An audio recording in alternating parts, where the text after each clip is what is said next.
So here we are back with our next session of Missions Life Chronicles. I'm Brian, this is Becky, and we have with us Lucas and Bethia. Bethia. I knew I was going to get it wrong. Bethia. So interesting story. So we've known Lucas, well, not really known Lucas, but we've known his family for a long time. You want to share how we know? Because it's more your story than it is mine. Well, it's both of ours. But my family has known his grandpa for a long time.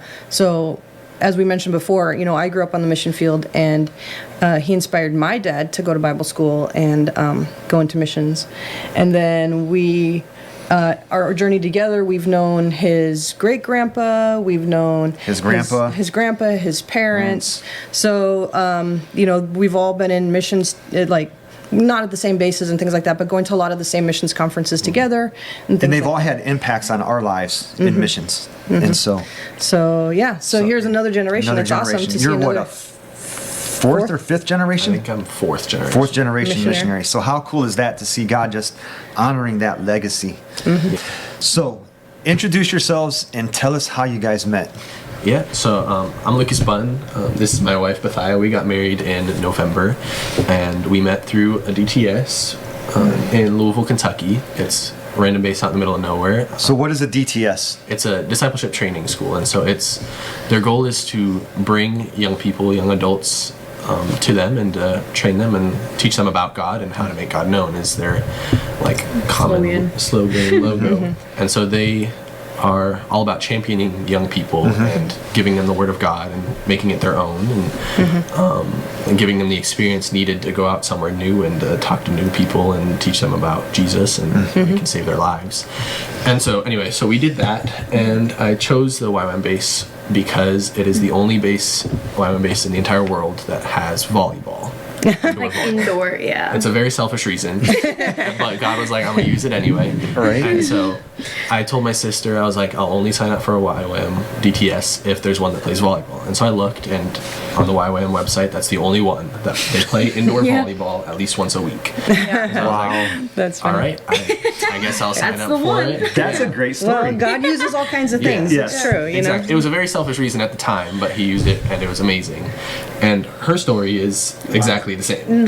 Copy paste. My sister's in YWAM. She told me about YWAM, and she was telling me there's you can do whatever. There's so many different variety of electives or focuses. A lot. There's worship electives. There's even disc golf electives. There's volleyball, football, soccer. And so then I also looked up volleyball DTS because I was I like volleyball and I'm gonna go to one. And I did the same thing. I found the DTS. I found the Kentucky base so quickly. It was the first thing that popped up. But I was like, there's got to be more. And so I looked around and there wasn't any, and I was like, okay, I guess I gotta go to Kentucky.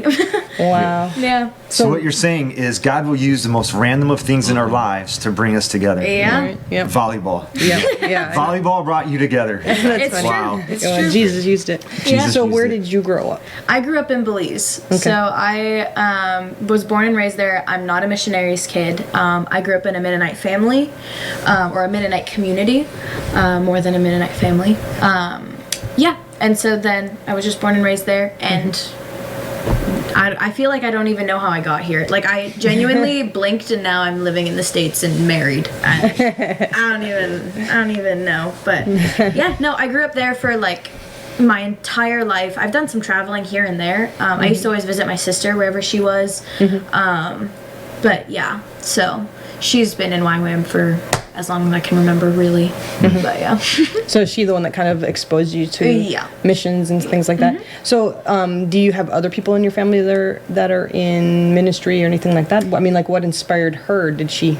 Well, my parents were really interested in ministry and missions in a whole, and so there's a YWAM base in Belize that they would go help out with. Oh, and okay. They actually took, I think, a few courses there. So my sister grew up in that environment, okay. and so she really felt led there, and then she went off. Oh, okay. So Cool. yeah, so I feel like my whole family's been like surrounded by ministry and missions and just wanting to do something. Like I think my brother is like a missionary in Belize, even though he was born and raised there.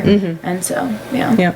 Cool. That's cool. Yeah. So what about your family? With, of course, you've already kind of said that they've been in missions, but Yeah, you know, so there's a lot of history of that. My parents were YWAMers from when they got married. My dad had done a DTS beforehand, and then they got married and wanted to do another one. And so they went to South Africa, and they were at the YWAM base there in South Africa for 2 years. They had my oldest brother, Ben, in South Africa.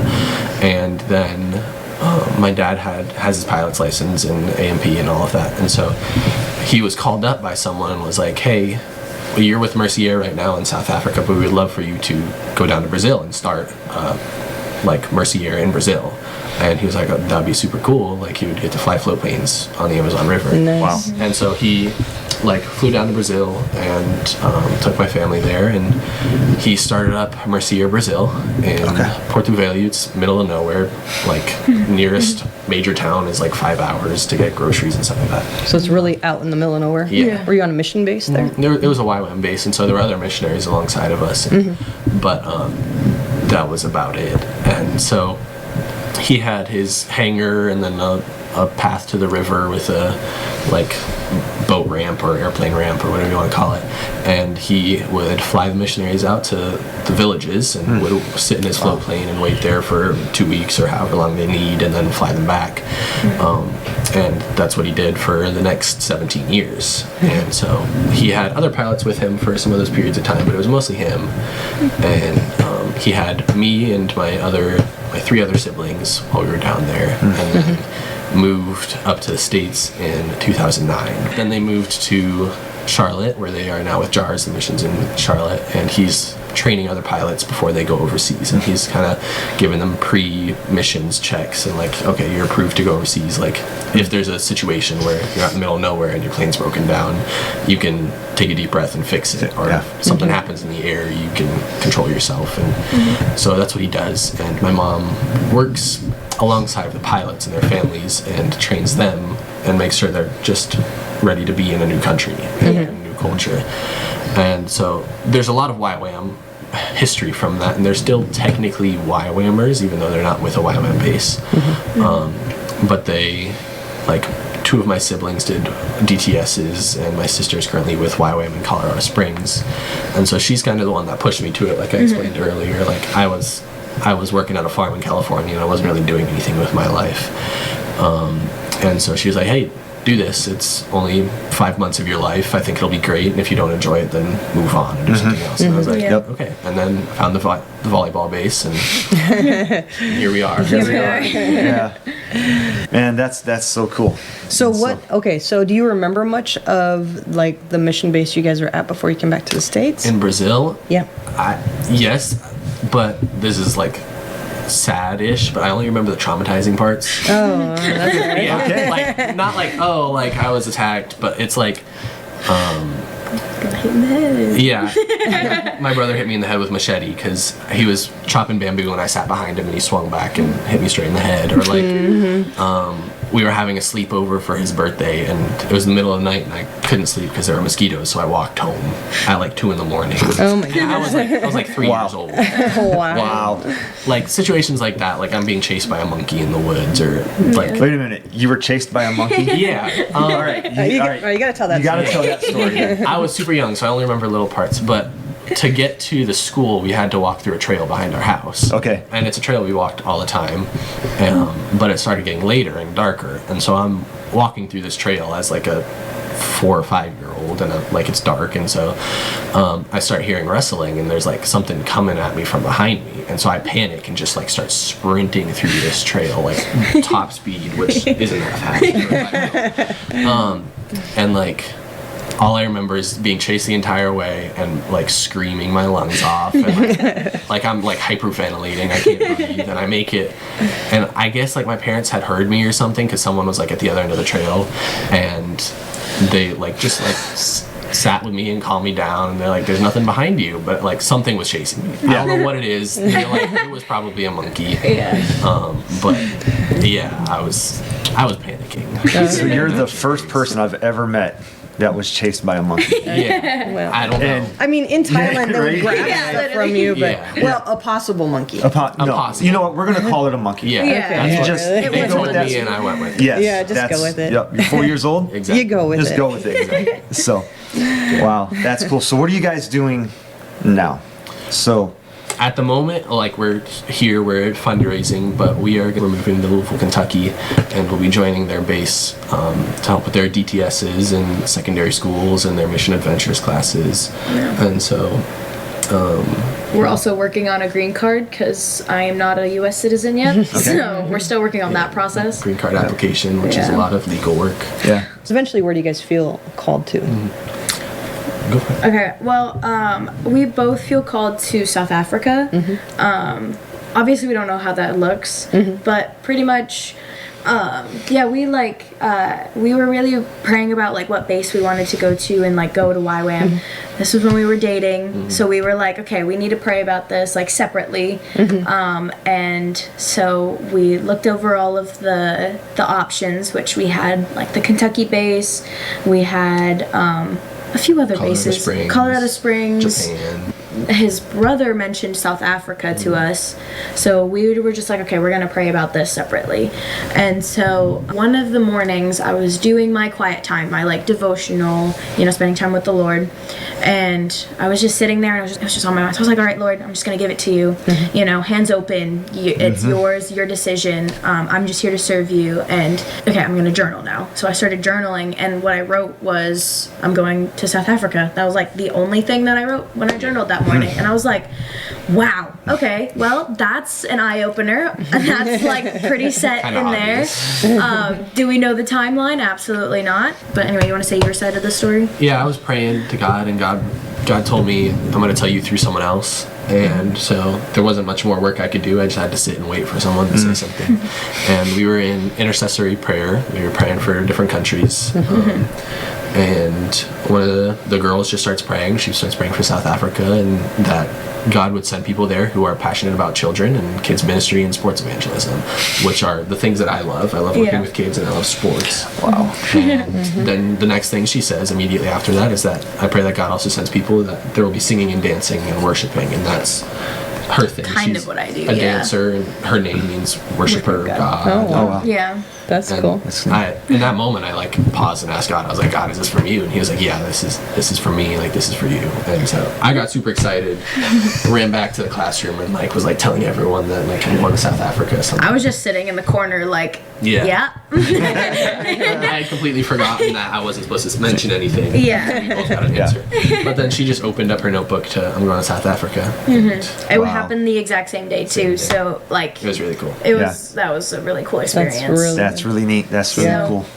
So, what would you say to a young person who may be watching this, who doesn't have direction in their life? What would you guys? Because you said that you were kind of working on a farm without direction. What would you say to that person? It's not super deep, but it's like, what do you have to lose? Like, It's not super deep. it's kind of true. Like, people are always like, oh, I'm signing up for YWAM, I'm signing my life away. But that's not true. Not true. No. Yeah, you do 3 months of schooling with people your age who are all passionate about the same thing that you are. Yeah. And, Like volleyball? Oh, Yeah, exactly. Or sports, or whatever. I'm just kidding. I'm just kidding. And Jesus, and you get to learn about God. Yeah. And then you get to go overseas for 2 years, for 2 months. 2 months. Yep. And you make new friends, lifelong friends. I met my wife. The person who ordained our wedding was one of the students Also with a us. YWAMer Yeah. And that so, we made like, friends with. You meet lifelong friends and new people, and it's only 5 months. 5 months. Yeah. And if you enjoy it, you can come back, and if you don't, you can go back to whatever you're doing. Yeah. So, But at least it opens your eyes to Eyes. what's happening in the world. Yeah. Because I think so many people get stuck at home and, they don't really realize what the world is really like and Yeah, of course. the good and the bad. And I mean, there's people, there's poverty that we don't even comprehend when we're in a country like this. And to go overseas and see it, it changes you Yeah. in a good way. Yeah. Yeah, YWAM, I always say, YWAM will wreck you for the ordinary. Yeah. Oh yeah. Like, you can't go back to the It ordinary. just gets boring. It does. Like, Yeah. why would you just want the ordinary when Yeah. you can see people's lives and communities impacted with the gospel? Yeah. So, yeah. So what places, like in terms of countries, what countries have you been to? Well, I was born in Belize, so like Mexico, Guatemala, that's pretty much going to the next state. So I've been to those places. It's like Yeah, it's just like visiting next door. Yeah, exactly. Probably closer They're- than some states. Yeah, exactly. Literally takes less than a day. But yeah, so I've been to those places. I've also been to Peru. I visited my sister there. I've also been to Brazil, which was our DTS. Been to Thailand. Been in a lot of airports, but we're not counting those. I've been to Canada, but that's because family lives up there. I'm like blanking. Jamaica. I've been to Jamaica. Puerto We went Rico. on our honeymoon there. Puerto Rico. Puerto Rico, got engaged there. we've been across the world. That's how our story goes. Yeah. Yeah. I was born in Brazil, and then we went to the States from there, and I've been to Canada, Mexico, Guatemala, obviously Puerto Rico and Jamaica. I've been to Belgium on the way to Cameroon. So we were going to Cameroon for my dad's reverse furlough, and we stopped in Belgium to adjust to the time zone. And we were like, why not? Yeah. And so we stayed there for a couple of days and got to explore. And I've been to the Philippines. I've been to Thailand. I think that's it. Yeah. When you haven't traveled in a while, do you get itchy feet? Yeah. Yeah. For Yeah. sure. No, Yeah. like literally went in between period before we got married. I did zero traveling, and I got so bored because I was just doing a regular job, like waking up, going to work, coming back home, and I was just like, this is so boring now. Like now I want to like go travel, go Yeah. see people, and like do stuff. Yeah. So- Yeah. YWAM will wreck you for that as well. Yeah. You can't stay still. No. But it's not, missions isn't about the traveling, but that's just kind of like one of the benefits, like the Yeah. side benefit of it. You know, I miss traveling. Yeah. I miss getting on an airplane and waking up 12 time zones, Yeah. away. Yeah. That's so So- true. So, what is some of the weirdest things you guys have eaten? Okay, well, the first thing that pops in my head is chicken hearts. When I went to Brazil, that was one of their like delicacies. He's obviously had chicken hearts, but honestly, it was really good. Like it tasted really Yeah. good, so I would eat it again. I've also had crickets. Did you Crickets in ever Thailand. eat like mystery meat? You're like, I don't know what this is, but I have to eat it. No, I'm way too nervous to do that. I would not trust it. I would be like, oh, you could honestly tell me anything that it is. Like, it could be like, oh yeah, that's liver, and I'd be like, okay, now I can eat it. It's Yeah, or that's psychological. dog, and I'm like, okay, yeah, now, like, try it. But Yeah, and just so you know, in our first video, we gave a disclaimer that we'll be talking about food, and there might be opportunities where they're going to hear that what we consider a pet is Yeah. considered May food. a me be a Yes. meal Elsewhere. for someone else. So, yeah, sorry about that. yeah, no. That's fine. Where we lived, we actually had friends who they bought a dog and they sent it up to the hill tribes to be fattened and slaughtered Oh gosh. because they Wow. loved dog, and they were actually here from the States. Yeah. And so they're like, dog is delicious. And we're like, sorry, we did not That's- go that far. Yeah. That's the reality of living outside of The our US. little bubble here in the West. It makes, other countries have other delicacies. Well, and then sometimes, I mean, it's survival. Sometimes Yeah. food is food. For me, the grossest was balut. Okay. It's like fermented duck egg. They take a duck egg that has like the embryo in it, and they stick it underground until it turns black, and then they cook it and give it to you. That should not be fermented. That should be called rotten duck egg. that's what You it know what I'm is. saying? Yeah. And where was that? That was in the Philippines. Okay. And so we were in a mall, and it's just something you can like New York has hot dog stands, like they have balut stands. Wow. And so the locals were like, yeah, you totally need to eat this delicacy. And we're sitting there like crunching feathers and beaks and rotten egg, and they're laughing. And they throw it away once we're done with it. And so it's like, it wasn't a delicacy, and it wasn't No. good. I feel like what happened is somebody like Yeah. accidentally buried their egg and then they found it later and they're like, I'm just really hungry, I'm just gonna eat it, Yeah. and this is Yeah. how it started. Yeah. I don't know. And it's probably like not even for the locals. They just Yeah. want to see the tourist eat them. Exactly. Yeah, I know. Yeah. They're like, you have to eat You that have to thing. eat that. Yeah. Yeah.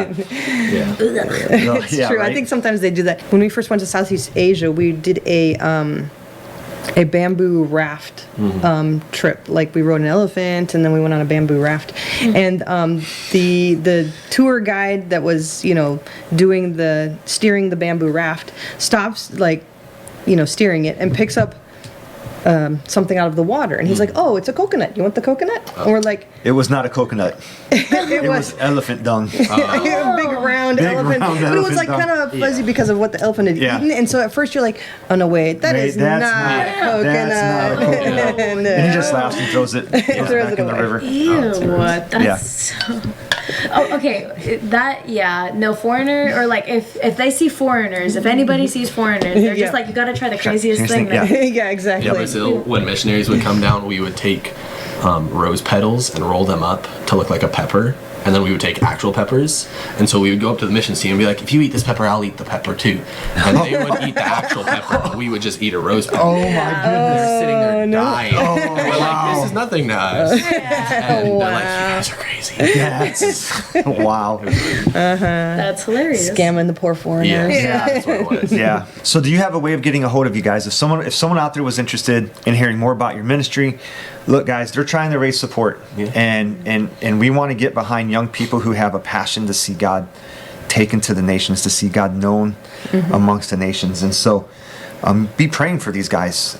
If God lays it on your heart to support them financially, you don't have to know the people that you support financially if God says to support them financially. Just walking. We're just here about walking in obedience to what God has for us.